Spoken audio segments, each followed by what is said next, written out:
পারস্য উপসাগরের নীল জলরাশির বুকে মাত্র 22 বর্গমিটারের এক প্রবাল দ্বীপ খার। ইরানি লেখক জালাল আলে আহমদ যাকে বলেছিলেন এতিম মুক্ত, সেই দ্বীপটি আজ ইরানের অর্থনীতির প্রধান মেরুদণ্ড।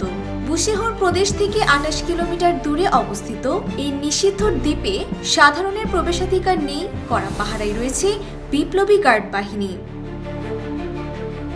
ইরানের মোট তেল রপ্তানির প্রায় 90% সম্পন্ন হয় এই ক্ষুদ্র দ্বীপের মাধ্যমে। প্রতি বছর এখান থেকে প্রায় 95 কোটি ব্যারেল তেল বিশ্ববাজারে, বিশেষ করে এশিয়ায় পরিবাহিত হয়। গভীর সমুদ্রের সুবিধা থাকায় বিশাল সুপার ট্যাঙ্কারগুলো অনায়াসে এখানে ভিড়তে পারে। আন্তর্জাতিক নিষেধাজ্ঞা সত্ত্বেও ইরান এর পরিকাঠামো উন্নয়ন থামিয়ে রাখেনি। 2025 সালের মে মাসের তথ্য অনুযায়ী নতুন সংস্কারের ফলে এই টার্মিনালের ধারণ ক্ষমতা আরও 20 লাখ ব্যারেল বৃদ্ধি পেয়েছে।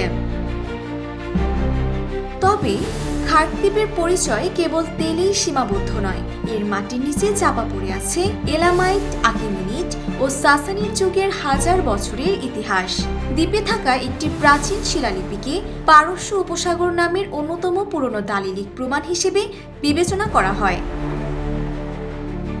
উপনিবেশিক যুগে পর্তুগিজ ও ডাচদের দখলে থাকা এই দ্বীপটি 1766 সালে স্থানীয় শাসক মীর মুহান্না মুক্ত করেন। আধুনিক যুগে এসে 1960 সাল থেকে শুরু হয় এর তেল সাম্রাজ্যের যাত্রা।